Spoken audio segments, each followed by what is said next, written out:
Bonsoir à tous et à toutes. Nous sommes présentement au 41-21, 42e rue P9, dans l'enceinte même de l'Alliance socioculturelle et d'aide pédagogique, où, comme vous pouvez le constater, il y a beaucoup de monde qui ont fait le déplacement, particulièrement pour assister à une représentation théâtrale signée l'Alliance théâtrale, avec une mise en scène signée également Evans Valsin. Comme vous pouvez le constater, beaucoup de personnes ont fait le déplacement pour venir assister à la représentation de cette pièce de théâtre. Présentement et pour l'instant, c'est ce qu'on appelle le petit goûter traditionnel avec l'Alliance théâtrale et d'aide pédagogique. Nous allons essayer un petit peu d'aborder celui qui est à la tête de ce colossal travail, le metteur en scène Evans Valsin, que nous avons justement à nos côtés. Bonsoir Evans Valsin. Bonsoir David. Alors Evans Valsin, on est là ce soir particulièrement pour la représentation de la pièce de théâtre de la ZAP. Parle-nous un peu de cette pièce de théâtre, le titre et... Oui, en fait, la pièce intitule c'est Les rêves de mon père. En fait, à l'origine, il faut dire que c'est une pièce de théâtre qui a été, je dirais, produite en fonction, je dirais, des groupes courts, c'est plus pour des écoles. Donc c'est une pièce qui promouvoit la valorisation de la langue française.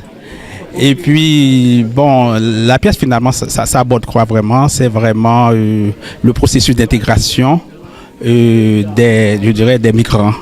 Et finalement, c'est sous forme je dirais, de contes. Comment, par exemple, des personnages racontent, je dirais, le processus d'adaptation et d'intégration de leurs parents. Alors, ce sont des enfants qui vont nous raconter, et je dirais des moments privilégiés et comment leurs parents, je dirais, quel genre de moyens, de processus, je dirais, ils ont mis de l'avant pour acquérir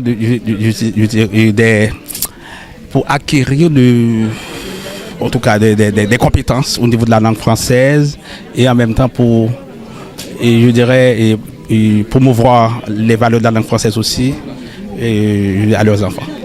Alors dans un Québec particulièrement, le seul pays de toute l'Amérique, en tout cas de l'Amérique du Nord, qui parle le français, pourquoi continuer à promouvoir le français pour que cette langue ne disparaisse pas? Bon, et je pense qu'il y a un des personnages dans la pièce qui dit que finalement la langue française est une des langues les plus anciennes du monde dans un premier temps, et dans un deuxième temps il y a quand même plus de 300 millions de gens à travers, je dirais, en fait dans tous les continents qui parlent, que ce soit des parlants français ou des francophones, donc des francophones ou des parlants français aussi, qui valorisent cette langue aussi.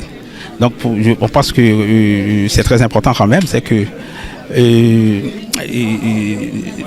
dans la mesure où l'on assisterait à la disparition même de la langue française, finalement c'est le monde qui ne serait plus le même de toute façon, parce que plus de 300 millions de gens, c'est quand même c'est vraiment une partie du monde.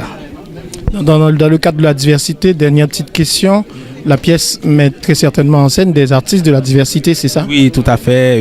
Effectivement, il y a trois comédiens d'origine ethnique diverse, dont une d'origine camerounaise, une pakistanaise, et puis l'autre personnage, il est d'origine haïtienne. Voilà, donc on te souhaite toutes les bonnes chances possibles pour la représentation, puis on se retrouve juste après. Merci beaucoup.